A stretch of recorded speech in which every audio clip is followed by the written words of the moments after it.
بسم اللہ الرحمن الرحیم۔ عزیزان محترم، حضرت خدیجہ سلام اللہ علیہا کی شخصیت وہ شخصیت ہے کہ تاریخ اسلام میں جن کے عظیم کردار سے انکار ناممکنات میں سے ہے۔ جس نے بھی اسلام کی تاریخ کا مطالعہ کیا ہے وہ اس عظیم خاتون کے کردار سے اور ان کے احسانات سے کہ جو انہوں نے اسلام کے حق میں انجام دیے ہیں انکار نہیں کر سکتا۔ آپ دیکھیں کہ ملکۃ العرب سید المرسلین حضرت خدیجہ سلام اللہ علیہا،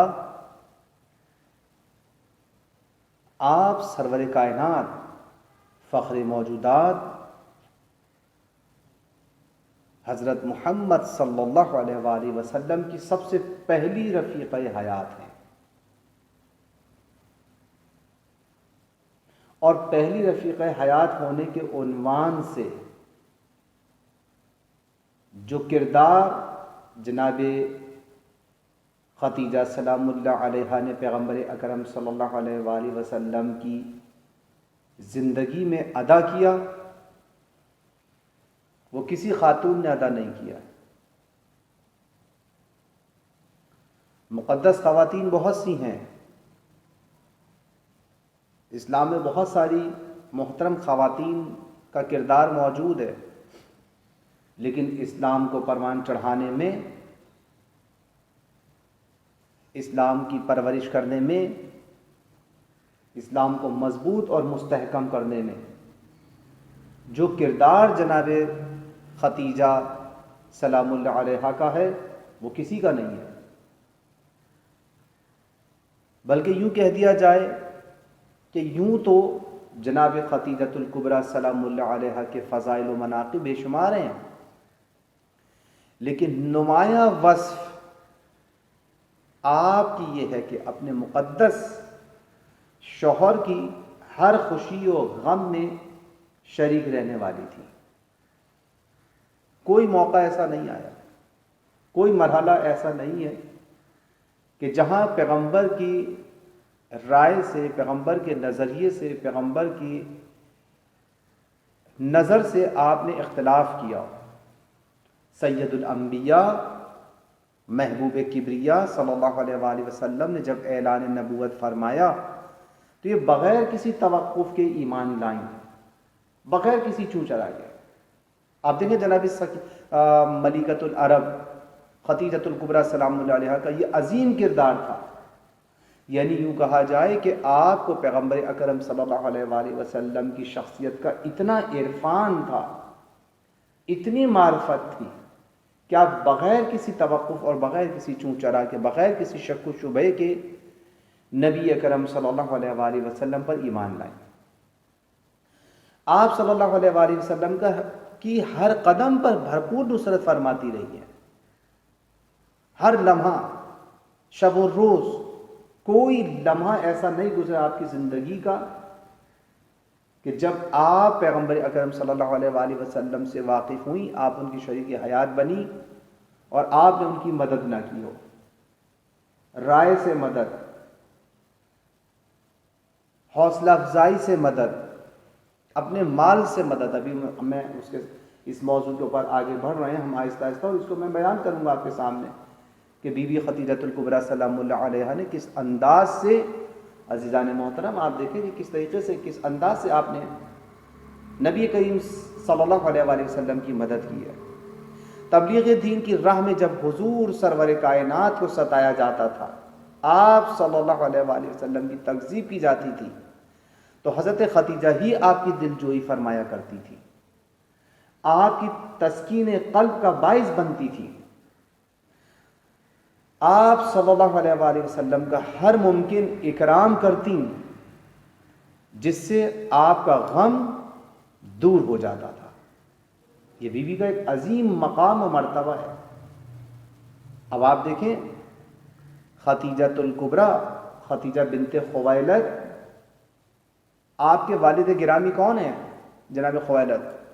اگر آپ تاریخ کے صفحات الٹ کر دیکھیں، ورق گردانی کریں، تو آپ دیکھیں گے کہ خویلد کے جد عبد العزیٰ اور پیغمبر اکرم صلی اللہ علیہ وآلہ وسلم کے جد عبد مناف آپس میں بھائی تھے۔ تو جب جناب خویلد، یعنی یوں کہا جائے کہ ایک طریقے سے جناب ختیجہ سلام اللہ علیہ کے جد اعلیٰ اور پیغمبر اکرم صلی اللہ علیہ وآلہ وسلم کے جد آپس میں، یعنی جناب عبد العزیٰ اور عبد مناف دونوں بھائی ہیں سگے، تو گویا ایک ہی نسل چل رہی ہے۔ اور ان کے والد قصی بن کلاب تھے، تو ایک ہی دادا کی اولاد ہیں دونوں۔ اس بنا پر نبی اکرم صلی اللہ علیہ وآلہ وسلم اور ختیجۃ الکبریٰ دونوں قبیلہ قریش سے تعلق رکھتے تھے، اور شجرہ نسب کے لحاظ سے بھی آپس میں قریبی رشتہ دار تھے۔ تو جناب ختیجہ سلام اللہ علیہ گویا پیغمبر اکرم صلی اللہ علیہ وآلہ وسلم کے لیے کوئی غیر خاتون نہیں تھی، گویا ایک ہی قبیلہ چل رہا ہے قریش کا۔ اب آپ دیکھیں کہ جناب خویلد کس قسم کے انسان تھے، کس قسم کی شخصیت تھے قریش کے درمیان۔ جناب خویلد کہ اگر ہم اوصاف پہ نظر ڈالیں تو آپ دیکھیں گے کہ ایک ہوشیار، بلند مرتبہ، کریم، نیک اخلاق کے مالک شخص تھے جناب خویلد، اور بنی اسد کے سردار کے عنوان سے پہچانے جاتے تھے، اور اپنے زمانے میں موحد تھے، بت پرست نہیں تھے۔ جس طرح پیغمبر اکرم صلی اللہ علیہ وآلہ وسلم کے اجداد سب کے سب موحد ہیں، دین الہی کے پابند ہیں، اور کوئی ان میں بت پرست نہیں ہے، اسی طرح جناب ختیجہ سلام اللہ علیہ کے اجداد سب کے سب موحد، ان میں کوئی بت پرست نہیں ہے۔ اور ان کی والدہ، توجہ کیجیے گا، فاطمہ بنت زائدہ ابن الاسم تھی۔ فاطمہ کی ماں حالہ بنت عبد مناف بن قصی تھی، کہ ان کے تیسرے جد رسول اللہ صلی اللہ علیہ وآلہ وسلم کے بھی جد تھے۔ اس بنا پر جناب ختیجہ سلام اللہ علیہ اپنے پدری اور مادری نسب کے اعتبار سے کئی واسطوں کے بعد پیغمبر اکرم صلی اللہ علیہ وآلہ وسلم کے نسب سے جا ملتی ہیں، ان کے ہم نسب ہیں، اور دونوں قبیلہ قریش سے تعلق رکھتے ہیں۔ بس اس طریقے سے اگر یوں کہا جائے کہ اگر قریشی ہونے کے اعتبار سے نبی اکرم صلی اللہ علیہ وآلہ وسلم جدی و مادری، پیغمبر اکرم صلی اللہ علیہ وآلہ وسلم جد کی طرف سے، اپنے والد کی طرف سے، اپنے والدہ کی طرف سے قریشی ہیں، قریشی ہیں، تو حضرت ختیجہ سلام اللہ علیہ بھی اپنے ماں کی طرف سے اور اپنے والد کی طرف سے قریشی ہیں۔ گویا یوں کہا جائے کہ نجیب الطرفین ہیں۔ جناب ختیجہ کے چچیرے بھائی ورقہ ابن نوفل ابن اسد، یہ چچیرے بھائی ہیں ان کے۔ ورقہ ابن نوفل اپنے زمانے میں جزیرۃ العرب کے ایک مشہور دانشور اور خدا پرست راہب تھے، موحد تھے، وہ بھی مشرک نہیں ہیں، یہ بات ذہن میں رہنی چاہیے۔ ان کو آسمانی کتابوں کے بارے میں کافی علم تھا، اور عربستان میں دوران جاہلیت کے 4 مشہور عابدوں میں سے ایک شمار ہوتے تھے یہ جناب ورقہ ابن نوفل۔ ورقہ ابن نوفل بت پرستی کے سخت مخالف تھے، اور بت پرست عربوں سے مخاطب ہو کر کہتے تھے، باقاعدہ یہ بات کہتے تھے کیا، کہ خدا کی قسم تم لوگوں نے حضرت ابراہیم علیہ السلام کے دین کو فراموش کیا اور گمراہی سے دوچار ہوئے، اور ایسی چیزوں کی پرستش کرتے ہو جو حقیقت نہیں ہے، کیونکہ یہ بت نہ سنتے ہیں، نہ دیکھتے ہیں، اور نہ تمہارے کسی فائدے کے، تمہارے لیے کسی طرح فائدہ بخش ہیں، اور نہ ہی تمہیں کسی طرح کا نقصان پہنچا سکتے ہیں۔ اے قریش والو، شہر بہ شہر جا کر دین حنیف ابراہیم علیہ السلام کی تلاش کرو اور کوشش کرو، اور اسے پہچانو، اور اسی دین کی پیروی کرو، دین حق کی پیروی کرو، اور جان لو کہ جن بتوں کی تم پرستش کرتے ہو وہ حقیقت نہیں ہے۔ یہ جناب ورقہ ابن نوفل کے عقائد تھے۔ بت پرستی کے سخت مخالف تھے۔ تو اس طریقے سے یوں کہا جائے کہ حضرت خدیجہ سلام اللہ علیہ کی گرد جو حلقہ بنا ہوا ہے رشتہ داروں کا، اجداد کا، حتیٰ کہ چچیرے بھائی ورقہ ابن نوفل، سب کے سب موحد ہیں۔ اب آپ دیکھیں کہ حضرت خدیجہ سلام اللہ علیہ کی اگر ہم تاریخ پر نظر ڈالیں، ان کی سیرت پہ نظر ڈالیں، ان کی سوانح حیات پہ نظر ڈالیں، تو اسلام سے پہلے حضرت خدیجہ سلام اللہ علیہ کی شخصیت کیسی شخصیت تھی؟ خود جناب خدیجہ سلام اللہ علیہ کی میں نے خاندان کا آپ کے سامنے جو ہے کچھ تجزیہ پیش کیا۔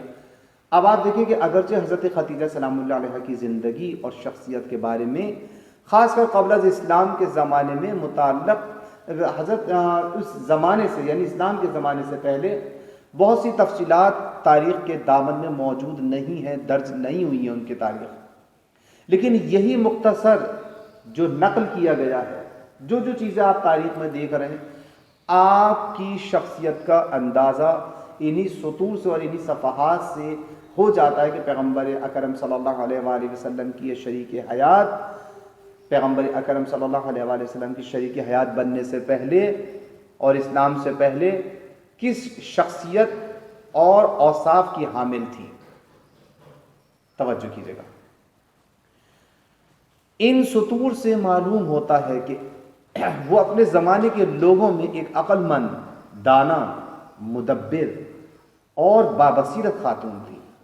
حضرت خدیجہ کے اخلاق، توجہ کیجیے گا کہ حضرت خدیجہ سلام اللہ علیہ کی اخلاقی فضائل میں سخاوت، جانثاری، عفت، پاک دامنی، دوراندیشی، صبر و شکیبائی اور استقامت ایسے اوصاف ہیں جن کا تمام مورخین نے اعتراف کیا ہے کہ جناب خدیجہ ان اوصاف کی مالک ہیں۔ تمام مورخین نے ابابی دیکھی کہ اسلام سے پہلے بھی گویا حضرت خدیجہ سلام اللہ علیہ اپنی عرفانی منزلوں کو طے کر رہی تھی، پاکیزہ خاتون تھی۔ حضرت خدیجہ سلام اللہ علیہ کا ظاہری حسن و جمال اور کافی سرمایہ اور مالی امکانات اور بہتر اجتماعی حیثیت کی مالک ہونے کے باوجود جناب خدیجہ سلام اللہ علیہ کبھی اس زمانے کے معاشرے کے بظاہر پرکشش حالات کے دھوکے میں نہیں آئی ہیں۔ انہوں نے زندگی محتاط گزاری ہے، پاکیزگی کے ساتھ زندگی گزاری ہے، اور انسانی فضائل و صفات کو ہرگز نہیں چھوڑا آپ نے۔ یہ جناب خدیجہ سلام اللہ علیہ کی عظمت ہے کہ ہمیشہ اپنی پاکیزہ زندگی گزاری۔ ایام جاہلیت میں یعنی یوں کہا جائے کہ اسلام سے پہلے جب پورے عربستان میں بت پرستی کا رواج تھا، اس وقت بھی جناب خدیجہ سلام اللہ علیہ معنوی امور اور انسانی و اخلاقی مسائل کی رعایت کرنے سے غافل نہیں رہتی تھی۔ وہ آسمانی کتابوں پر اعتقاد رکھتی تھی اور خدائے وحدہ لا شریک کی پرستش کرتی تھی۔ وہ اپنے تجارتی کاروان کو دور دراز ممالک میں بھیجتی تھی، اور جس وقت وہ بھیجتی تھی جناب خدیجہ سلام اللہ علیہ اپنے کاروان کو دور دراز علاقوں میں بھیجتی تھی، تو اس وقت روانہ کرتے وقت کعبے میں جا کر حضرت ابراہیم علیہ السلام کے خدا سے اپنی تجارت میں برکت حاصل ہونے کی دعائیں کرتی تھی۔ دیکھا آپ نے، یعنی رب کعبہ سے دعائیں کرتی تھی۔ یہ جناب خدیجہ سلام اللہ علیہ کا کردار رہا ہے تاریخ میں، یہ ان کی شخصیت رہی ہے۔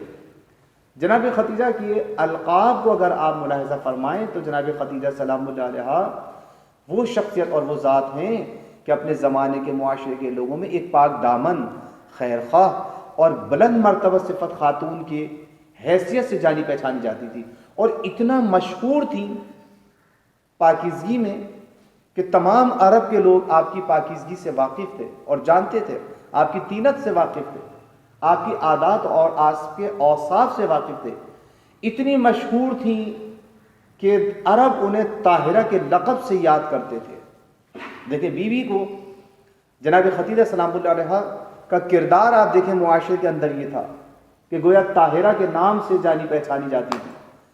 یوں کہہ دیا جائے کہ جناب خدیجہ سلام اللہ علیہ معاشرے کے اندر طاہرہ کے نام سے مشہور و معروف ہیں، تو ادھر پیغمبر اکرم صلی اللہ علیہ وآلہ وسلم کو عرب اعلان اسلام سے پہلے بھی صادق اور امین تسلیم کرتے تھے۔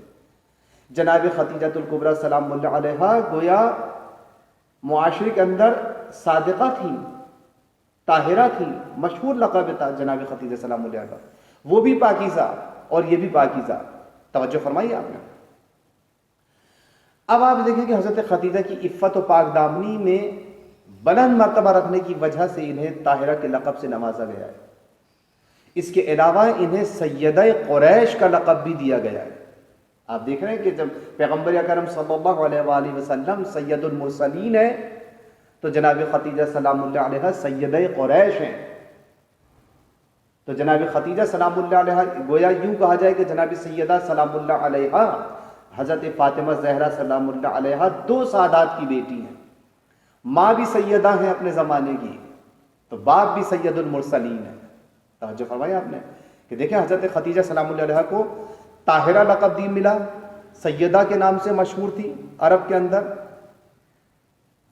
اور اس لقب کے پیش نظر اس سے معلوم ہوتا ہے کہ حضرت خدیجہ سلام اللہ علیہ اپنے زمانے کے لوگوں میں کس قدر بلند اور باعظمت مقام پر فائز تھی کہ ہر انسان، معاشرے کا ہر فرد، معاشرے کا ہر معزز فرد آپ کو عزت کی نگاہ سے دیکھ رہا تھا. حضرت خدیجہ سلام اللہ علیہ کی اگر ہم یکتا پرستی کی طرف نظر ڈالیں، جیسا کہ میں نے آپ کو بتایا کہ حضرت خدیجہ سلام اللہ علیہ نے کبھی بت پرستی نہیں کی ہے، حتیٰ کہ ان کے والد، ان کے دادا، ان کے نانا، ان کی والدہ، یہاں تک کہ ان کے چچیرے بھائی ورقہ بن نوفل سب کے سب موحد ہیں. حضرت خدیجہ سلام اللہ علیہ ایک کامیاب تاجر ہونے کے پیش نظر اپنے لیے زیادہ سے زیادہ نفع کمانے کی کوشش کے باوجود اپنا کچھ وقت عبادت میں صرف کرتی تھی، خاص کر طواف کعبہ کے لیے مخصوص کیا ہوا تھا. یعنی آپ دیکھیں کہ ہماری زندگی کے لیے گویا حضرت خدیجہ سلام اللہ علیہ کی زندگی ایک نمونہ حیات ہے کہ اتنی بڑی خاتون جسے ملکۃ العرب کہا جائے، کتنا گویا یوں کہا جائے کہ آج کے دور کی اصطلاح میں کتنا بڑا بزنس تھا کہ یوں کہا جائے کہ عرب کے رہنے والے، مکہ کے رہنے والے شاید ہی ایسے افراد ہوں کہ جو ان کی تجارت سے استفادہ نہیں کرتے تھے. جی ہاں بالکل کرتے تھے.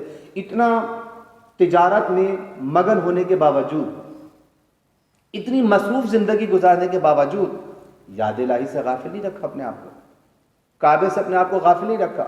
کتنے ہمارے معاشرے کے اندر لوگ ایسے ہیں کہ ذرا سی تجارت کرتے ہیں، ذرا سا بزنس بڑھتا ہے تو ان کے پاس نماز کا ٹائم نہیں ہوتا، ان کے پاس عبادت کا ٹائم نہیں ہوتا، ان کے پاس کعبے تک جانے کا وقت نہیں ہوتا. عزیزان محترم توجہ فرمائیں، واقعاً یہ بیوی ہمارے لیے نمونہ حیات ہے. پروردگار عالم نے ان کی انہی پاکیزہ صفت کی وجہ سے اپنے پیغمبر کے لیے انتخاب کیا ہے. آپ دیکھ رہے ہیں کہ کس طریقے سے انتخاب ہو رہا ہے کہ پروردگار عالم کی عبادت اتنی مصروف زندگی گزارنے کے باوجود کہ جس کے پاس اتنا سرمایہ ہے، اتنی دولت ہے، اور وہ خدا کی یاد سے غافل نہیں ہے. آپ دیکھیں طواف کعبہ کرتی ہیں، اس کے علاوہ ان کے گھر کا دروازہ حاجت مندوں اور فقیروں کے لیے ہمیشہ کھلا رہتا تھا. کتنے لوگ تھے جو ان کے دسترخوان سے فیضیاب ہو رہے تھے.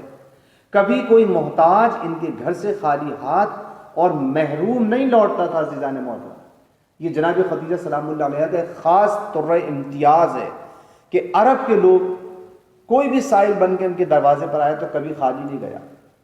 جس زمانے میں لوگ بت پرستی میں مشغول تھے، اپنے ہاتھوں سے بنائے ہوئے خداؤں کی پوجا کر رہے تھے لوگ، اور معاشرے میں گوناگوں خرافات کا رواج تھا.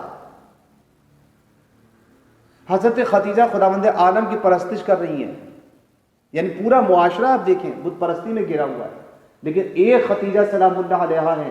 یہ ایک گھرانہ ہے جو بت پرستی سے دور ہے، خدا پرستی میں مصروف ہیں، کعبے کے طواف میں مصروف ہیں، کعبے کے خدا سے دعائیں مانگی جا رہی ہیں. یہ جناب خدیجہ سلام اللہ علیہ کا عظیم مقام و مرتبہ ہے. آپ دیکھیں کہ وہ مذہبی تعلیمات اپنے چچیرے بھائی ورقہ ابن نوفل سے حاصل کرتی تھی. جناب خدیجہ نے گویا اپنے آپ کو اس عزم اور ارادے کے ساتھ خداوند عالم کی بارگاہ میں پیش کیا ہوا تھا کہ عبادت بھی کریں گی اور علم بھی حاصل کریں گی. اپنی تعلیم پہ بھی توجہ دی ہے اور اپنی معنویت پہ بھی توجہ دی ہے. عزیزان محترم، اب آپ دیکھیں کہ حضرت یوں کہا جائے کہ ورقہ ابن نوفل کہ جیسا میں پہلے بھی بیان کر چکا ہوں کہ مشہور ترین جو 4 عابد شمار ہوتے تھے اس زمانے میں، ان میں ان کا نام شمار ہوتا. حضرت خدیجہ سلام اللہ علیہ کے گھر میں مذہبی نشستیں منعقد ہوتی تھیں. آپ دیکھیں کہ جو آدمی جو اتنا مصروف ہے دولت میں، کاروبار میں، تجارت میں، وہ اپنے گھر کے اندر علمی نشستیں کروائیں، یہ بہت کم ہوتا ہے ایسا. لیکن حضرت خدیجہ سلام اللہ علیہ کے گھر میں ایسا ہوتا تھا، علمی نشستیں برپا ہو رہی ہیں، اور بعض اہل کتاب دانشوروں کو دعوت دی جاتی تھی. حضرت خدیجہ سلام اللہ علیہ دوسری خواتین کے ساتھ ان علماء اور دانشوروں کی نصیحتوں کو سنتی تھی. وہ پیغمبر آخر الزمان صلی اللہ علیہ وآلہ وسلم کے اوصاف کو پہچان چکی تھی، اس لیے کہ پیغمبر اکرم صلی اللہ علیہ وآلہ وسلم کا ذکر اہل کتاب کے درمیان موجود تھا، بشارت موجود تھی، توریت میں، انجیل میں لوگوں کے سامنے یہ تذکرے ہوتے تھے. تو گویا پیغمبر اکرم صلی اللہ علیہ وآلہ وسلم کی معرفت، یا یوں کہا جائے کہ پیغمبر سے ملنے سے پہلے جناب خدیجہ خود پیغمبر کا عرفان حاصل کر چکی ہیں، اور انہیں یقین تھا کہ آپ صلی اللہ علیہ وآلہ وسلم کی حجاز کی سرزمین پر عنقریب ظہور کریں گے. یعنی اتنا آپ ان بشارتوں سے واقف ہو چکی تھی. آپ کو یقین تھا کہ پیغمبر اکرم صلی اللہ علیہ وآلہ وسلم کہ جن کا ذکر توریت میں ہے، انجیل میں ہے اور اہل کتاب کے درمیان موجود ہے، وہ حجاز کی سرزمین پر عنقریب رونق افروز ہونے والے. حضرت خدیجہ سلام اللہ علیہ کے سماجی کمالات، دولت مند ہونے اور ان کی بے مثال شخصیت کے پیش نظر اس زمانے کے قبائل کے سرداروں اور مشہور شخصیتوں من جملہ اگر آپ دیکھیں کہ عقبہ بن معید، صلت بن ابی احاد، ابو جہل اور ابو سفیان نے ان سے ازدواج کرنے کی خواہشگاری کی ہے، رشتہ بھیجا ہے. عرب کی بڑی بڑی شخصیات ہیں، یہ بہت سرمایہ دار لوگ تھے، لیکن جناب خدیجہ کے مقابلے پر نہیں آ سکتے تھے. جناب خدیجہ کا جو مقام ہے ملکۃ العرب ہے، سارا عرب جانتا ہے کہ جناب خدیجہ کا مقام کیا ہے، مالی اعتبار سے، پروردگار عالم کے قریب ہونے کے اعتبار سے، قربتاً الی اللہ ہونے کے اعتبار سے. لیکن یہ دوسرے افراد جنہیں اپنی دولتوں پہ ناز تھا، وہ جناب خدیجہ سلام اللہ علیہ کی دولت کو دیکھ کے گویا یوں کہا جائے کہ نگاہ حرص تھی، حریص تھے کہ اگر جناب خدیجہ سلام اللہ علیہ سے ہماری شادی ہو گئی تو جناب کتنا بڑا امتیاز ملے گا، ملکۃ العرب کے شوہر قرار پائیں گے، اور جتنی جناب خدیجہ سلام اللہ علیہ کے پاس دولت ہے، مال ہے، مقام ہے، خاندان ہے، وہ سب اس کے نام لکھا جائے گا. تو جناب خدیجہ کے رشتوں کی کمی نہیں تھی. یعنی ہر سردار عرب یہ چاہتا تھا کہ ان سے ہم منسلک ہو جائیں، ان سے رشتہ ہو جائے. لیکن آپ دیکھیں کہ جناب خدیجہ سلام اللہ علیہ کسی کو اپنی شان کے مطابق نہیں جانتی تھی. کتنے بڑے بڑے سردار ہیں یہ، نہ ابو جہل کو اپنی شان کے مطابق سمجھا، نہ ابو سفیان کو اپنی شان کے مطابق سمجھا، نہ سلط بن ابی ابی احاد کو اپنی شان کے مطابق سمجھا، نہ عقبہ بن معید کو، حالانکہ بڑے بڑے سرمایہ دار لوگ تھے. کیوں؟ اس لیے کہ جناب خدیجہ سلام اللہ علیہ کی نگاہ میں جو چیز ہے ان کی نگاہوں میں وہ چیز سما نہیں سکتی ہے. جناب خدیجہ کی نگاہیں جمی ہوئی ہیں توحید پر، جناب خدیجہ کی نگاہیں جمی ہوئی ہیں قربتاً الی اللہ پر. وہ انتظار کر رہی ہیں اس حجت خدا کا جس کی بشارت توریت میں آ چکی ہے، جس کی بشارت انجیل میں آ چکی ہے جناب، اور انہیں یقین ہو چکا ہے کہ حجاز کی سرزمین پر وہ نور رونق افروز ہونے والا ہے، طلوع کرنے والا ہے. اور سب کی درخواست کو جناب خدیجہ نے انہی وجوہات کی بنا پر رد کر دیا ہے. کیوں رد کیا ہے؟ کیا جناب خدیجہ کو علم نہیں تھا کہ اگر میں اس سے شادی کر لوں گی تو دولت بھی آ جائے گی، اس کی ایک مقام ہوگا؟ نہیں. جناب خدیجہ نے سب کی خواہشات کو رد کر دیا کہ نہ خاندان چاہیے، نہ تمہاری دولت سے مجھے کوئی غرض ہے. خاندان اور دولت کا وہ اس کو ضرورت محسوس ہوتی ہے عزیزان محترم کہ جس کے پاس یہ چیزیں موجود نہ ہو. جناب خدیجہ کے خاندان سے بڑا عظمت والا خاندان کس کا ہوگا کائنات میں؟ جناب خدیجہ سے زیادہ دولت کس کے پاس ہوگی؟ گویا ضرورت خدیجہ کو نہیں ہے، اسی لیے جناب خدیجہ رد کر رہی ہیں، اور اس وجہ سے رد کر رہی ہیں کہ جو میری نگاہ میں معیار ہے، معیار ازدواج ہے. شادی بندھن کا نام نہیں ہے، شادی ترقی کا نام ہے. ایسی ترقی کہ جو انسان کو زمین سے آسمان کی بلندیوں پر لے جائے، جو ہمیں خدا تک پہنچا دے. جناب خدیجہ سلام اللہ علیہ دیکھ رہی کہ میری زندگی کا ہم سفر کون بن سکتا ہے کہ جس کے سہارے میں آسمان کی بلندیوں کو طے کر سکوں. جناب خدیجہ تو عزیزان محترم اس چیز کو دیکھ رہی تھی. یہی تو وجہ ہے کہ رشتے کو انکار کر دیا. ورنہ ہر انسان یہ چاہتا ہے, عرب کا بڑا سردار یہ چاہتا ہے کہ خدیجہ سے ہماری شادی ہو جائے, لیکن خدیجہ کا رجحان کس طرف ہے؟ خدیجہ کی نگاہ میں کون سمایا ہوا ہے؟ خدیجہ کی فکر میں کون ہے؟ کبھی سوچا آپ نے؟ کیوں رد کیا ہے؟ اب توجہ فرمائیں جس بات کی طرف میں آپ کو لے کر آنا چاہتا ہوں. ایک نورانی خواب ہے, بڑا عظیم خواب ہے جو جناب خدیجہ کی سلام اللہ علیہ کی زندگی میں عزیزان محترم یوں کہا جائے کہ اس نے ایک انقلاب پیدا کر دیا جناب خدیجہ کی زندگی کے اندر. وہ تلاش میں ہے, پروردگار یہ جو میں خواب دیکھ رہی ہوں اس کا ایک نہ ایک مقصد ہے. یہ خواب نہیں ہے, گویا پروردگار عالم کی طرف سے کوئی الہام ہو رہا ہے جناب خدیجہ کو. ہر انسان سوچ رہا ہے کہ آخر اتنی ریکوائرمنٹ کے باوجود, اتنی درخواستوں کے باوجود جناب خدیجہ کا رجحان ہماری طرف کیوں نہیں ہو رہا ہے. اب میں بتاتا ہوں کہ جناب خدیجہ کا رجحان کیوں نہیں ہوا. وہ خواب نورانی ہے کہ جس نے جناب خدیجہ کو روک دیا ہے معاشرے سے. توجہ فرمائیں, حضرت خدیجہ عام طور پر رات کی تاریکی میں اپنی سہیلیوں کے ہمراہ کعبے کا طواف کرنے کے لیے جاتی تھی. توجہ فرمائیے گا. ایک رات کو جب طواف کعبے کے لیے گئیں تو طواف بجا لانے کے بعد کعبے کے دروازے کے سامنے کھڑی ہو کر اپنے پروردگار سے راز و نیاز کرنے میں مشغول ہو گئی جناب خدیجہ سلام اللہ علیہ, اور نصف شب کو گھر لوٹی. اب جب گھر پہنچی ہیں, توجہ کیجیے گا, اس وقت سب بچے, یعنی یوں کہا جائے کہ گھر والے, گھر کے افراد جو ہیں وہ سو گئے. جو بھی جناب خدیجہ کے گھر میں افراد موجود ہیں وہ سو گئے. جناب خدیجہ چونکہ رات کافی ہو چکی تھی اور اپنے بستر پر جا کر لیٹ گئی تو کیا دیکھا؟ ایک خواب دیکھا ہے اور ان پر نیند طاری ہو گئی. اور اسی عالم میں جناب خدیجہ نے ایک خواب دیکھا. خواب کیا ہے؟ توجہ فرمائیے گا. انہوں نے خواب میں سورج کو انسان کی شکل میں دیکھا کہ مکہ کے آسمان سے طلوع ہو کر رفتہ رفتہ ان کے گھر کی طرف آ رہا ہے. جب سورج ان کے گھر میں پہنچا تو وہاں پر رک کر اس نے تمام دنیا میں نور پھیلا دیا اور لوگ جوک در جوک اس سورج کو دیکھنے کے لیے ان کے گھر آ رہے تھے. جناب خدیجہ سلام اللہ علیہ تعجب اور حیرت کے عالم میں نیند سے بیدار ہوئی, چونک کے آنکھ کھل گئی اور اپنے ارد گرد کے ماحول کو دیکھا اور انتظار کرنے لگی کہ کب صبح طلوع ہو تو میں جا کر اس خواب کی تعبیر کس طریقے سے معلوم ہو. توجہ کیجیے گا. جناب خدیجہ سلام اللہ علیہ بخوبی جانتی تھی کہ ان کا یہ خواب ایک معمولی خواب نہیں ہے, اس لیے انہوں نے اس سلسلے میں گھنٹوں غور و فکر کیا لیکن کسی نتیجے پر نہیں پہنچی.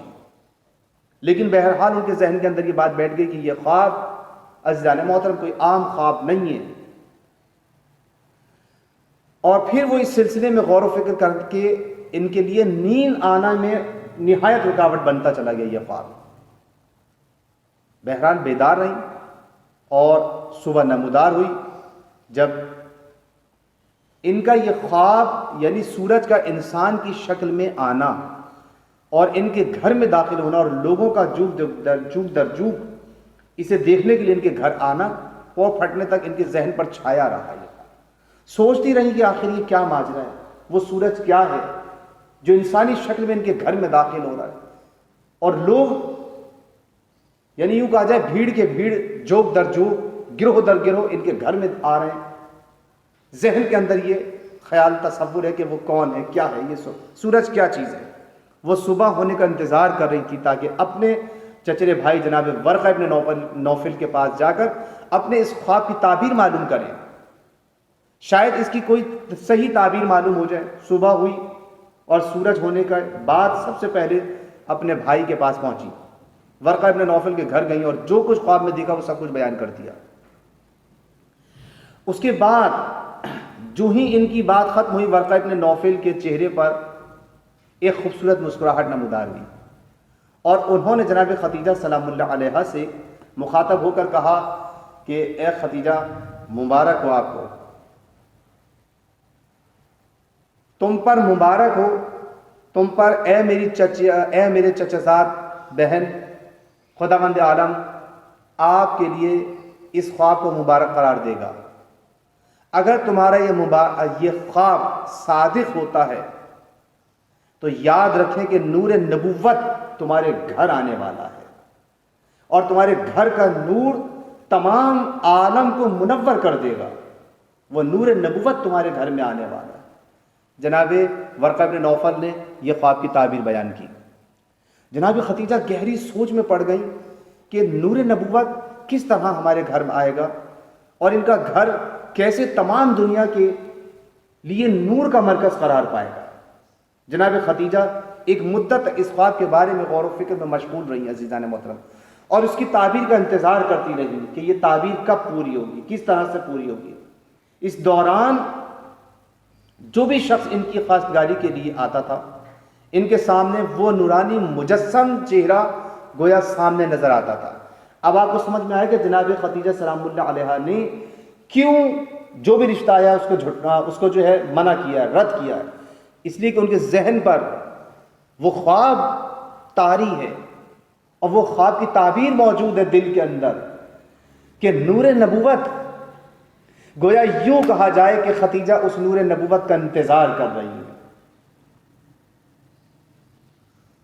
اس لیے یہ جناب خدیجہ سلام اللہ علیہا رشتوں کو رد کرتی جا رہی تھی۔ میں نے کہا نا کہ جو جناب خدیجہ دیکھ رہی ہیں وہ دوسرے لوگ نہیں دیکھ رہے تھے، دوسرے لوگ مادیات پہ نظر رکھے ہوئے تھے، لیکن جناب خدیجہ اللہ تبارک و تعالیٰ کی اس نور پہ نگاہ رکھے ہوئے ہیں کہ جس کے نور سے ان کا گھر روشن ہونے والا ہے، اور اس نور سے پوری دنیا کے اندر نور پھیلنے والا ہے۔ تو جناب خدیجہ تو گویا یوں کہا جائے کہ منتظر پیغمبر اسلام تھی کہ ان کے نور کا استقبال کریں۔ توجہ فرمایا آپ نے؟ اس لیے جو بھی رشتہ آیا اس کا آپ نے انکار کر دیا۔ اب آپ دیکھیں کہ پیغمبر اکرم صلی اللہ علیہ وآلہ وسلم کو کس طرح پہچانا ہے۔ جناب خدیجہ سلام اللہ علیہ نے بالآخر پیغمبر اکرم صلی اللہ علیہ وآلہ وسلم کو جب دیکھا تو اپنے خواب کی تعبیر کو دیکھا، اپنے خواب کو دیکھا، اور وہ صفات دیکھی کہ جو آپ کے علم میں ہے، جو ورقہ ابن نوفل سے معلوم کر چکی ہے۔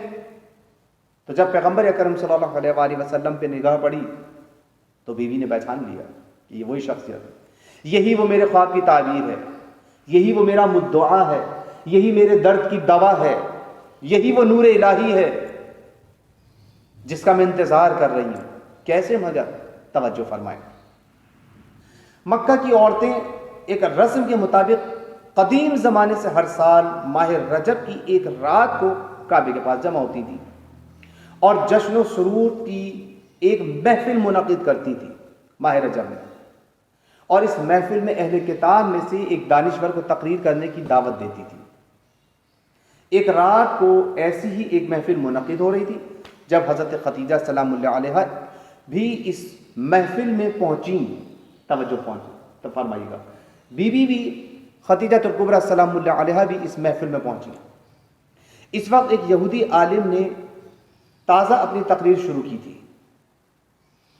اس تقریر کے دوران اچانک نبی کریم صلی اللہ علیہ وآلہ وسلم، حضرت محمد مصطفیٰ صلی اللہ علیہ وآلہ وسلم کعبے کے پاس سے گزرے۔ تقریر کرنے والے اس اہل کتاب کی نظر جیسے ہی پیغمبر اکرم صلی اللہ علیہ وآلہ وسلم پر پڑی ہے نا، تو ایک دم اس کی نگاہیں جم گئیں اور اپنی تقریر کو روک دیا اس نے، اور اپنی تقریر روک کر جو سامنے عورتیں بیٹھی تھیں، خواتین بیٹھی تھیں، ان سے مخاطب ہو کر اس نے یہ خطاب کیا۔ توجہ فرمائیں، کیا جملہ کا ہے؟ اے قریش کی خواتین، جو جوان ابھی ابھی کعبے کے پاس سے گزرا وہ مستقبل میں پیغمبر آخر الزماں ہوگا۔ آپ میں سے جو بھی ان کی شریک حیات بن سکتی ہے، اس میں تاخیر نہ کرنا. دیکھیں یہ کون کہہ رہا ہے؟ ایک عالم دین پیشن گوئی کر رہا ہے. پیغمبر کو اس نے پہچان دیا. کیوں؟ اپنی کتابوں کے ذریعے جو بشارت وہاں دی گئی ہے، اس نے پیغمبر کی صفات کو دیکھا اور پہچان لیا اور خبر بھی دے دی ہے کہ اگر تم میں سے کوئی. اب آپ یہ دیکھیں کہ اس اہل کتاب دانشور کے کلام کو سن کر خواتین کے اندر ایک ہلچل سی مچ گئی. ان میں سے بعض عورتیں اس دانشور کے کلام پر ہنسی تھیں. یہ کیا بات کر رہے ہیں بھائی؟ ایک جوان کو دیکھ کر آپ ایسی بات کریں گے یہ آخر زمانے کا پیغمبر ہونے والا. جیسا عورتوں کا مزاج ہوتا ہے، آپ دیکھیں کہ اگر کسی مجمع کے درمیان ایسی بات کر دی جائے تو بہت سارے لوگ مذاق اڑاتے ہیں، بہت سے لوگ سوچ میں پڑ جاتے ہیں اور بہت سے لوگ یقین ہو جاتے ہیں، یقین کر لیتے ہیں کہ ہاں ممکن ہے، اتنا بڑا عالم دین بات کہہ رہا ہے تو یقیناً کچھ نہ کچھ تو بات ہوگی. آپ دیکھیں بعض عورتیں مذاق اڑاتی تھیں اور بعض عورتیں اس کو برا بھلا کہتی تھیں، یہ تم کیا کہہ رہے ہو. بہرحال محفل شور و غل اور ہلچل سے دوچار ہوئی اور عورتیں متفرق ہو گئیں، سب اپنے اپنے گھر چلی گئیں. لیکن جناب خدیجہ سلام اللہ علیہا اس ماجرے کا مشاہدہ کرنے کے بعد فوراً گھر چلی گئیں اور ایک کونے میں خاموش ہو کر بیٹھ کر غور و فکر کرنے لگی. اس دوران کبھی ان کے ذہن کے اندر چند دن پہلے دیکھے ہوئے اپنے خواب کا منظر پیدا ہوتا تھا اور کبھی اس یہودی عالم کا کلام یاد آتا تھا. وہ اس نتیجے پر پہنچی کہ یہودی دانشور کے کلام اور خواب میں دیکھے ہوئے سورج کے درمیان ضرور کوئی نہ کوئی رابطہ ہے. دوسرے دن جناب خدیجہ سلام اللہ علیہ نے اپنی ایک کنیز کو اس یہودی دانشور کے پاس بھیجا اور اسے اپنے گھر آنے کی دعوت دی. یہ اہل کتاب دانشور جب حضرت خدیجہ سلام اللہ علیہ کے گھر پہنچا تو حضرت خدیجہ نے اسے ایک سوال کیا، اے دانشور آپ نے کیسے سمجھا کہ محمد خدا کے پیغمبر ہیں صلی اللہ علیہ وآلہ وسلم؟ یہودی عالم نے جواب میں کہا میں نے ان کی صفات کو توریت میں پڑھا ہے.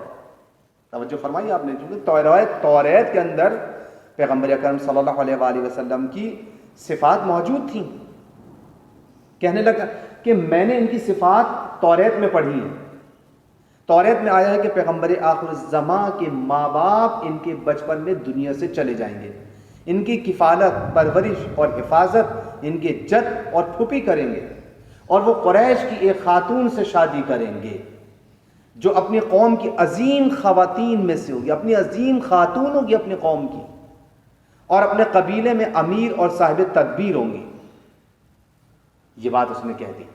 اس کے بعد اس یہودی دانشور نے جناب خدیجہ سلام اللہ علیہ سے مخاطب ہو کر کہا اے خدیجہ میری اس بات کو اپنے پاس محفوظ رکھنا اور اسے فراموش مت کرنا. اس کے بعد اس دانشور نے حضرت صلی اللہ علیہ وآلہ وسلم کی عظمت و جلال کے بارے میں چند اشعار پڑھے اور واپس جاتے وقت حضرت خدیجہ سے مخاطب ہو کر کہا کوشش کرنا کہ محمد کو نہ بھکو دینا، ان کے ساتھ شادی کرنے میں دنیا اور آخرت کی سعادت ہے. آپ نے دیکھا کہ جناب خدیجہ سلام اللہ علیہ کھوج میں ہے، اپنے اس خواب کی تعبیر میں ہے، اسے مجسم ہوتے ہوئے دیکھ رہی ہیں. اب آپ دیکھیں کہ شیعہ اور سنی مورخین کی ایک جماعت من جملہ اہل سنت کے ایک مشہور دانشور ابو القاسم اسماعیل بن محمد اصفہانی کے علاوہ ابو القاسم کوفی اور اسی طرح احمد بلازری اور شیعہ عظیم عالم دین جناب علم الہدیٰ سید مرتضیٰ علم الہدیٰ جو صاحب نہج البلاغہ سید رضی کے بڑے بھائی ہیں، انہوں نے اپنی کتاب شافی میں اور شیخ طوسی علیہ الرحمن نے اپنی کتاب تلخیص شافی میں کہا ہے پیغمبر اکرم صلی اللہ علیہ وآلہ وسلم سے شادی کرنے کے وقت حضرت خدیجہ سلام اللہ علیہا کنواری تھی اور اس سے پہلے ان کا کوئی شوہر نہیں تھا. یہ بات یعنی مفکرین کے درمیان بالکل واضح ہے. ابن عباس کی حدیث کی بنا پر حضرت خدیجہ سلام اللہ علیہا سے شادی کرنے کے وقت آپ کی عمر جناب خدیجہ سلام اللہ علیہ کی عمر 28 سال تھی اور حضرت خدیجہ نے تب تک کسی سے شادی نہیں کی تھی. یہ بات بالکل واضح ہے. اب ہم دیکھتے ہیں حضرت خدیجہ سلام اللہ علیہ کا کہ آپ ام المومنین ہیں، پہلی ام المومنین ہیں، اور اس پر تمام شیعہ سنی مفکرین محدثین مؤرخین کا اتفاق ہے کہ جناب خدیجہ سلام اللہ علیہا نہ صرف یہ کہ پہلی ام المومنین ہے، بلکہ آپ وہ ام المومنین حضرت خدیجہ سلام اللہ علیہا ہیں کہ جنہوں نے سب سے پہلے پیغمبر اکرم صلی اللہ علیہ وآلہ وسلم کی ابتدا میں نماز پڑھی ہے۔ جیسا کہ آپ دیکھیں فتاوی رضاویہ میں کہ جو کتاب جناب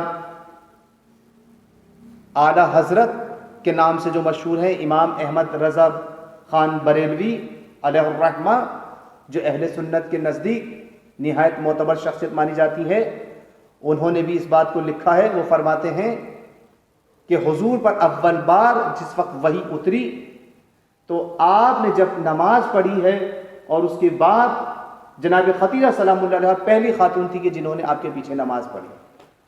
سب سے پہلے ایمان لانے والی حضرت خدیجہ سلام اللہ علیہ ہیں کہ جو پیغمبر اکرم صلی اللہ علیہ وآلہ وسلم پر ایمان بھی لائی اور آپ نے ان کی ابتدا میں نماز پڑھی۔ حضرت خدیجہ سلام اللہ علیہ کی دولت کے بارے میں اگر ہم گفتگو کریں تو آپ دیکھیں کہ اسلام کی خدمت میں جناب خدیجہ سلام اللہ علیہ نے اپنی دولت کو شب و روز خرچ کیا۔ حضرت خدیجہ نے رسول اکرم صلی اللہ علیہ وآلہ وسلم سے شادی کرنے کے چند دنوں کے بعد اپنی ساری دولت رسول خدا صلی اللہ علیہ وآلہ وسلم کو بخش دی، تاکہ حضرت جس طرح چاہیں اسے خرچ کریں اور صرف کریں۔ علامہ مجلسی علیہ الرحمہ روایت کرتے ہیں کہ حضرت خدیجہ سلام اللہ علیہ نے اپنی شادی کے چند دنوں کے بعد اپنے چچا ورقہ ابن نوفل کے پاس گئیں اور کہا کہ آپ میری طرف سے اعلان کیجئے اور میری ساری دولت کو لے کر رسول اکرم صلی اللہ علیہ وآلہ وسلم کے پاس جائیے اور انہیں کہیے کہ یہ خدیجہ کی دولت ہے اور آپ کی خدمت میں تحفے کے طور پر پیش کرتی ہوں، تاکہ آپ جس طرح مناسب سمجھیں اسے خرچ کریں، اور میرے تمام غلاموں اور کنیزوں کو بھی ان کی خدمت میں پیش کر دینا۔ تو جناب نوفل گئے اور انہوں نے ایسا ہی کیا۔ اب دیکھیں ورقہ ابن نوفل نے خانہ کعبہ کے پاس آ کر زمزم اور مقام ابراہیم علیہ السلام کے درمیان کھڑے ہو کر بلند آواز سے اعلان کیا۔ کیا آواز دی؟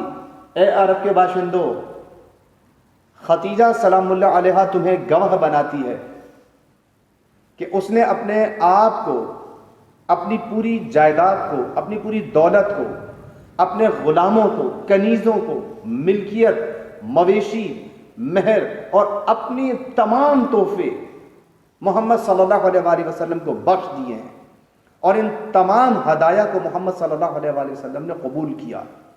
اور خدیجہ کا یہ کام ان کے محمد صلی اللہ علیہ وآلہ وسلم سے والہانہ عشق اور محبت کی وجہ سے کیا جناب خدیجہ سلام اللہ علیہ۔ اب آپ دیکھیں کہ جناب خدیجہ سلام اللہ علیہ کو پروردگار عالم نے جو دولت عنایت کی تھی، وہ دولت جناب خدیجہ نے پیغمبر اکرم صلی اللہ علیہ وآلہ وسلم کے قدموں پہ نچھاور کر دی۔ اور پھر جناب نوفل نے جملہ کہا کہ اس نے آپ لوگوں کو اس سلسلے میں گواہ بنایا ہے، اور آپ بھی اس کی گواہی دینا کہ جناب خدیجہ نے اپنا سارا مال پیغمبر اکرم صلی اللہ علیہ وآلہ وسلم کو تبلیغ دین کے لیے دیا، اور نبی کریم صلی اللہ علیہ وآلہ وسلم نے بھی اپنا سارا مال دین پر خرچ کیا ہے۔ اس موضوع کے اوپر انشاءاللہ میں کبھی تفصیل سے بیان کروں گا کہ جناب خدیجہ سلام اللہ علیہ نے کس طریقے سے اپنا مال و دولت خرچ کیا ہے، اور چونکہ دامن وقت میں ہماری گنجائش بھی نہیں ہے، لہٰذا میں اس بات کو مختصر کرتے ہوئے اپنی بات کو آگے بڑھاؤں گا، اور انشاءاللہ پھر کبھی موقع ملا تو اس کے بارے میں ہم تفصیل سے گفتگو کریں گے۔ کہ اب آپ دیکھیں کہ جناب خدیجہ سلام اللہ علیہ کی جب وفات کا وقت آیا ہے تو معتبر منابع کی روشنی میں اور ان سے یہ بات واضح ہوتی ہے کہ جناب ابو طالب کی وفات کے 45 دن بعد 26 رجب کو جناب ابو طالب کی وفات ہوئی ہے، اور 10 رمضان مبارک یعنی صرف 45 دن گزرے۔ بعثت کے 10ویں سال یعنی ہجرت سے صرف 3 سال قبل جناب خدیجہ محسنہ اسلام پیغمبر اکرم صلی اللہ علیہ وآلہ وسلم کی عظیم اور وفادار شریک حیات اولین ام المومنین کا انتقال ہوا۔ رسول اکرم صلی اللہ علیہ وآلہ وسلم نے آپ کو اپنی ردا اور پھر جنتی ردا میں کفن دیا تھا، اور مکہ کے بالائی حصے میں واقع پہاڑ کوہ حجون جس کو کہتے ہیں اس کے دامن میں مقبرہ معلّہ یا جنت المعلّہ جس کو کہتے ہیں اس میں سپرد خاک کیا آپ کو۔ اس کے بعد حضرت جبرائیل علیہ السلام نے آپ صلی اللہ علیہ وآلہ وسلم سے کہا کہ انہیں بشارت دیجیے، جناب خدیجہ کو بشارت دیجیے کہ اللہ نے ان کے لیے جنت میں ایک بڑا خوشنما اور پرسکون مکان تعمیر کرایا ہے جس میں کوئی پتھر کا ستون نہیں ہے۔ یہی روایت امام مسلم نے اپنی صحیح مسلم میں نقل کی ہے، حسن بن فضیل کے حوالے سے بھی نقل کی ہے، اور اسی طرح اسماعیل بن خالد کی روایت سے امام بخاری نے بھی اس کو بیان کیا ہے۔ حضرت خدیجہ سلام اللہ علیہا پیغمبر اسلام کے ساتھ 25 سال اپنی نشیب و فراز والی مشترک زندگی گزارنے اور ایک عمر تک سعی و کوشش اور پیغمبر اکرم صلی اللہ علیہ وآلہ وسلم کی ہمراہی اور اطاعت کرنے کے بعد عارض ہوئی بیماری کی وجہ سے اس دار فانی کو ودا کر کے ہمیشہ کے لیے رحلت کر گئی۔ آپ کو معلوم ہونا چاہیے کہ شیب ابی طالب کے اندر جناب خدیجہ کا مال تھا جو مسلسل کام آ رہا تھا، اور یہاں تک کہ جناب خدیجہ سلام اللہ علیہا جب شیب ابی طالب میں تھیں تو نوبت یہاں تک پہنچی تھی کہ درخت کی چھال کھانے پر اپنے آپ کو مجبور کر لیا گیا، اور اس طرح سے اسلام کی خدمت کی ہے کہ خود بھوکی رہتی تھی، خود فاقے کرتی تھی، اور جناب خدیجہ نے اپنا سارا مال جو شیب ابی طالب میں افراد موجود تھے گویا ان کو کھلایا۔ اور اس کے بعد جب آپ کے اوپر جب شیب ابی طالب کا حصار ختم ہوا ہے تو آپ کے اوپر جو بیماری عارض ہوئی ہے، آپ کا بدن نحیف ہو گیا، کمزور ہو گیا، نقاہت بڑھتی چلی گئی، اور اسی تکلیف اور بیماری کی وجہ سے آپ دار فانی سے ہمیشہ کے لیے رحلت کر گئی۔ حضرت خدیجہ سلام اللہ علیہ کی وفات رسول اکرم صلی اللہ علیہ وآلہ وسلم کے لیے عزیزان محترم کافی سخت گزری، اور آپ کے غم و اندوہ میں ایک سنگین غم کا اضافہ ہوا، کیونکہ آپ حضرت کی سب سے زیادہ پشت پناہی کرنے والے چچا حضرت ابو طالب کی بھی وفات ہو چکی تھی۔ 45 دن بھی نہیں گزرے ابھی کہ جناب خدیجہ سلام اللہ علیہا جو پیغمبر اکرم کی شریک حیات، باوفا شریک حیات ہے، وہ بھی آپ سے جدا ہو گئی۔ اس جانثار اور مہربان خاتون کی رحلت کے وقت پیغمبر اسلام نے ان کے بالین پر بیٹھ کر گریہ کیا۔ ابھی آپ گریہ کر رہے تھے اور رو رہے تھے، اچانک جبرائیل بہشت سے ایک کفن لے کر حاضر ہوئے اور رسول اکرم صلی اللہ علیہ وآلہ وسلم کی خدمت میں حاضر ہو کر عرض کیا، یا رسول اللہ، خداوند عالم نے آپ پر سلام بھیجا ہے اور فرمایا کہ خدیجہ نے اپنے مال کو ہماری راہ میں خرچ کیا، ہمیں حق ہے کہ ان کے لیے کفن کی ذمہ داری خود سنبھالیں۔ توجہ فرمائیں، پیغمبر اکرم صلی اللہ علیہ وآلہ وسلم نے حضرت خدیجہ کو خود غسل و کفن دیا، حنوط دیا، اور خدا کی طرف سے جبرائیل کے لائے ہوئے کپڑے کا کفن دیا۔ اس کے بعد پیغمبر اکرم صلی اللہ علیہ وآلہ وسلم نے مسلمانوں کی ایک بڑی تعداد کے ہمراہ حضرت خدیجہ کو قبرستان ہجون تک مشایعت کی، اور رسول اللہ صلی اللہ علیہ وسلم آنسو بہاتے ہوئے قبر میں داخل ہوئے، اور لحد میں لیٹ کر حضرت خدیجہ سلام اللہ علیہا کی توجہ کیجیے گا، پہلے خود لحد کے اندر لیٹے ہیں اور وہاں لیٹ کر دعا کی ہے پیغمبر اکرم صلی اللہ علیہ وآلہ وسلم۔ کس قدر گریہ تھا پیغمبر اکرم صلی اللہ علیہ وآلہ وسلم کا آپ تصور نہیں کر سکتے۔ ایک ایک لمحہ پیغمبر کو یاد آتا ہوگا جناب خدیجہ کا۔ یہ وہ خدیجہ ہے کہ جنہوں نے مجھے اس وقت مدد کی ہے کہ جب سب لوگ مجھے جھٹلا رہے تھے، تو خدیجہ تھی کہ جنہوں نے مجھے تصدیق کی ہے۔ ہاں، یہ خدیجہ تھی کہ جنہوں نے جب دنیا مجھے تنگ دست بنانے پر تولی ہوئی تھی، خدیجہ نے مجھے مالدار بنا دیا تھا۔ عزیزان محترم، پیغمبر اکرم کے آنسو رکتے نہیں تھے۔ کس طرح سے اس غم کو بھلائیں، کس طرح سے یاد خدیجہ کو اپنے دل سے مٹائیں، اس کے لیے دعا کی۔ جناب خدیجہ سلام اللہ علیہ کے لیے قبر میں خود لیٹے، اٹھے اور اپنے ہاتھ سے اپنی شریک حیات کو لحد میں رکھا، اور رکھ کر لحد پر ایک مضبوط پتھر رکھا۔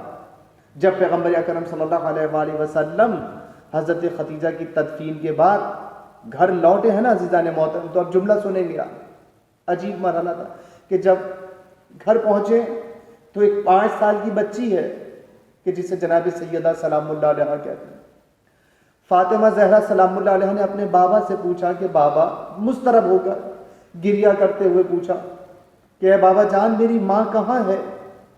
اب پیغمبر کی آنکھوں میں آنسو بھرے ہوئے، جواب دیں تو کیا دیں اپنی بچی کو؟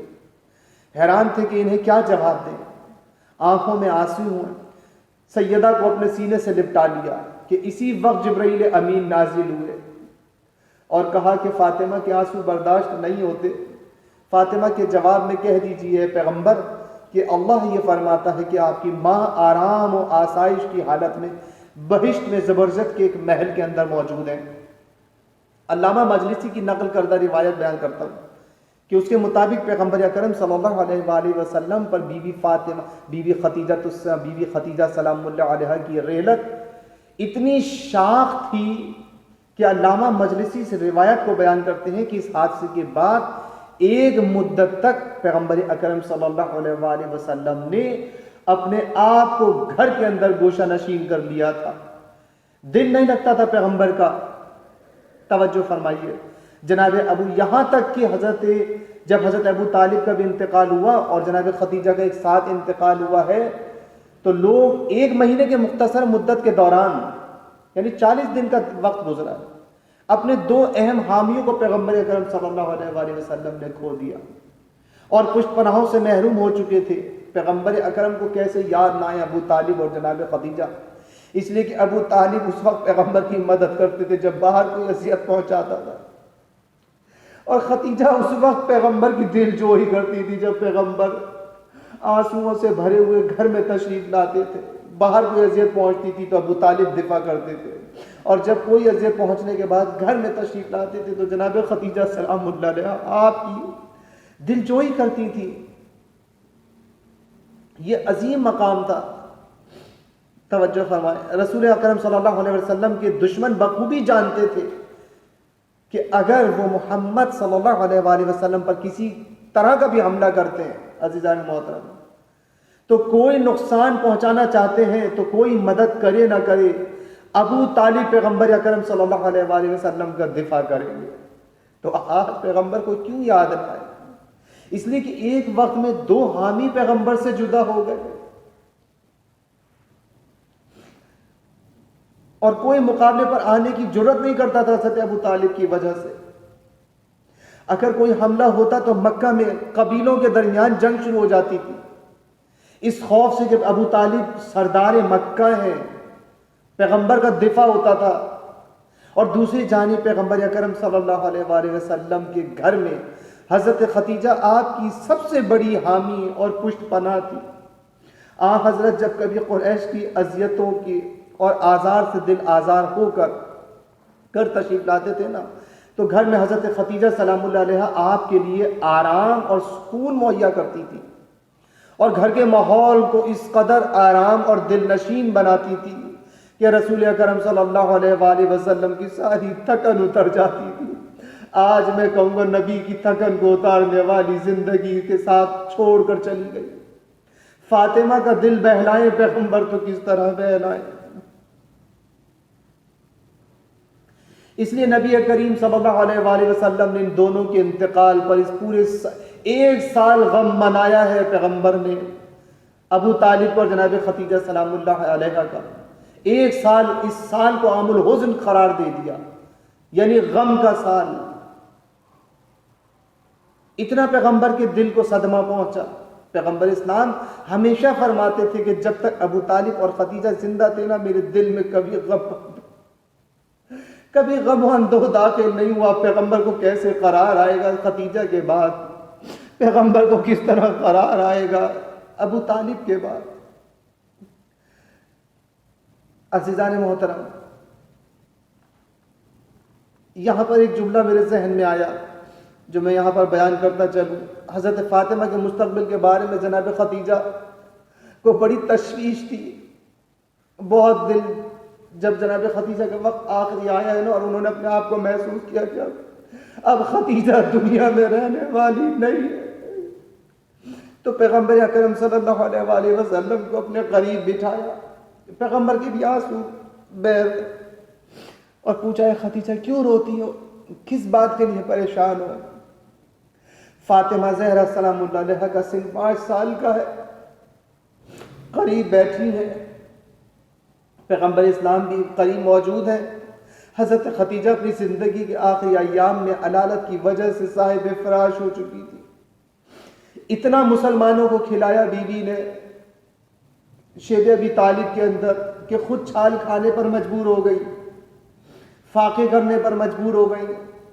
پیغمبر کو اس طریقے سے ہمت اور حوصلہ دیا ہے اس بیوی نے۔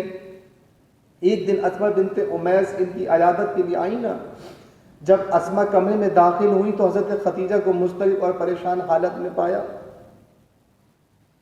اور ان سے مخاطب ہو کر کہا کہ آپ دنیا کی بہترین خواتین میں سے ہیں، آپ نے اپنی پوری دولت راہ خدا میں خرچ کی ہے، آپ کیوں گریہ کرتی ہیں؟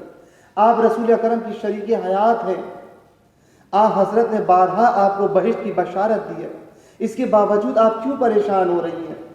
تو آپ سنیں کہ جناب خدیجہ سلام اللہ علیہا نے پیغمبر اکرم صلی اللہ علیہ وآلہ وسلم سے بھی کیا فرمایا، اور جناب اسماء سے جو جملہ فرمایا وہ توجہ فرمائے۔ جناب خدیجہ نے جواب میں فرمایا، اے اسماء، میں فاطمہ کے بارے میں پریشان ہوں۔